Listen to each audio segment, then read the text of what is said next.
Single focus versus diffuse awareness. One of the reasons why that wizard warrior mix can become the chief or the general is because they can flip back and forth between these two things.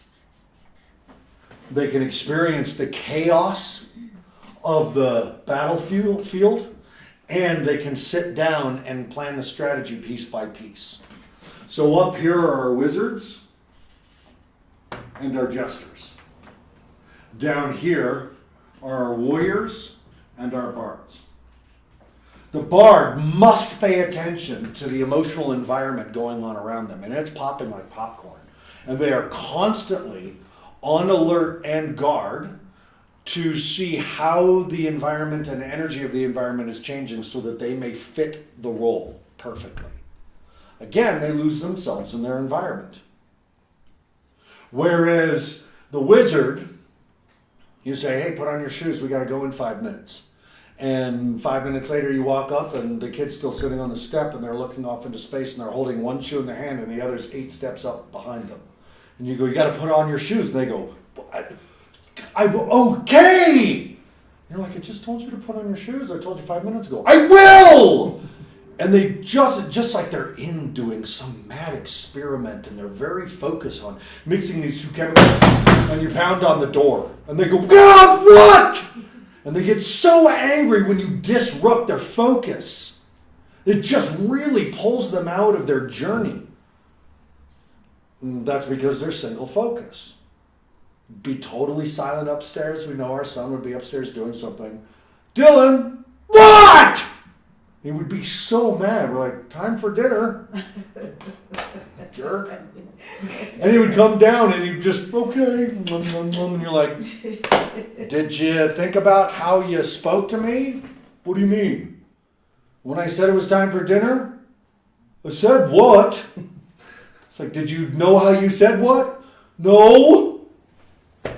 They're focused on one thing at a time. Now, this is very masculine energy, and this is very feminine energy. This is why men can focus on one thing at a time, and women are connected to all things at once. This is why they can compartmentalize emotions, children. They can just put things in a box and set it up on the shelf, and none of those boxes touch each other. And for women, everything is connected. Everything is connected. Right? And they really are, again, if we recognize that our child might be single focus or diffuse awareness, and we're able to meet that child where they are, well, you got to know, a wizard doesn't need one warning. They need 12 in a 5-minute time period. And you're still going to have to pull them out of their trance-like state where they're creating something. Whereas the diffuse awareness is driving down the street and they'll be like, and then today it works. And I was like, oh, bald eagle. And then we're like, yeah. Who's that? Which one of you two is that?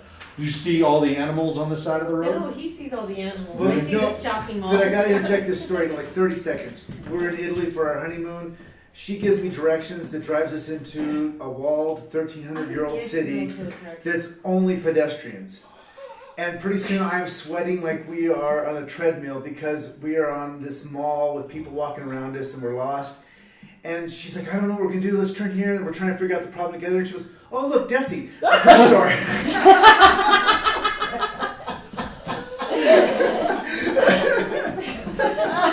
So here's one thing I want you to know about the ADHD brain, because we used to...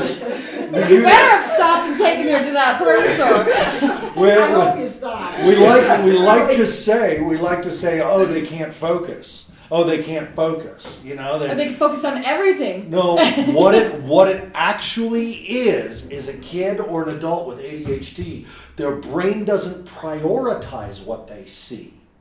So you're driving down the road and the oncoming truck is swerving into your lane, and that is literally as important as that squirrel as you swerve out of the way. You're like, man, did you see that squirrel back there? The person in the car is going, we almost died. You're like, we did. And that has the same level of priority as there's no prioritization. So that's why they're so easily distracted, is because that thing that's taken away from the important thing has the same level of importance. Whether someone with single focus can literally say, now that I've got my flow, flow chart, I know what I have to focus on first. Making sense? So the problem is when wizards, I'm sorry, did I say wizards? The problem is when people try to think that if you think any other way, you're wrong, you're bad. Then wizards really have a problem with that. Wizards assume that everybody should be thinking like they do. Well, I mean, why wouldn't you? It's logical. It makes sense. We're very smart. We make a lot of money. We're very successful in life. Why isn't everybody doing what we do? Because everybody's not you. Whereas a bard would say, how could you go through life without feeling? Well, feelings aren't logical. Okay, Spock. Like whatever. And then you just, there is no hierarchy to it. One is not better than the other. And this was the hardest thing about jesters. To really understand they are closer to God than anyone else. Why? Because they are purely living in the moment. And when we find ourselves in prayer or contemplation or a yogic pose or at the top of the mountain and we experience divinity, what it means is we're truly present in that moment. We're truly at home. We're facing true north. I love your compass metaphor. It's then when we're facing that moment of I am.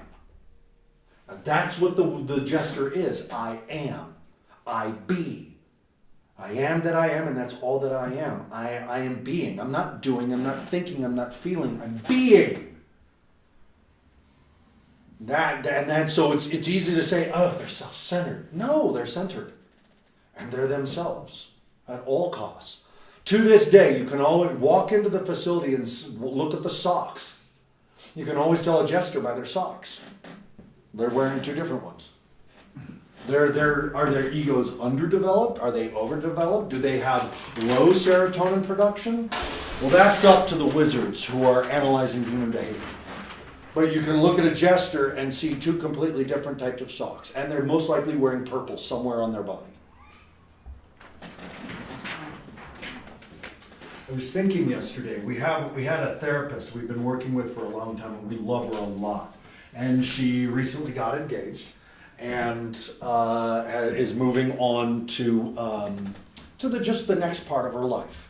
And we worked with her for years. She was an intern with us, and then she went away to Blue Sky Bridge to work for, Open Sky in Durango, a wilderness program to work for a year, and then came back to us. And her name's Megan. And we really love Megan a lot. She really understands Fire Mountain Way. She's very good with the kids. And I was saying yesterday there's not many female jesters, and as I was leaving here last night, I was like, Megan's a female jester. As she was leaving, we were saying to her, hey, we would love to be able to have graduates and everything go with you for aftercare, and that when kids weren't ready for RTC, we can feed them into your clientele. She goes, that's great, I would really love that. So I'm going to be gone for 3 months in Tibet. And we're like, she's like, well, I have to go. Tibet. And you're just like, and she left to start her own business. And she loves to travel. And we're like, how those two things, they don't, never mind. And that's that jester thing. Or, now I want to travel. I'm traveling. I'm in Tibet. This is awesome. Now I want to start a business. Taxes, but I'm going to travel again. And where do they get their money? Ta-da! It just shows up. It just... Put your hand out. Put your hand out. Someone will put something in it. That's perfect. Okay.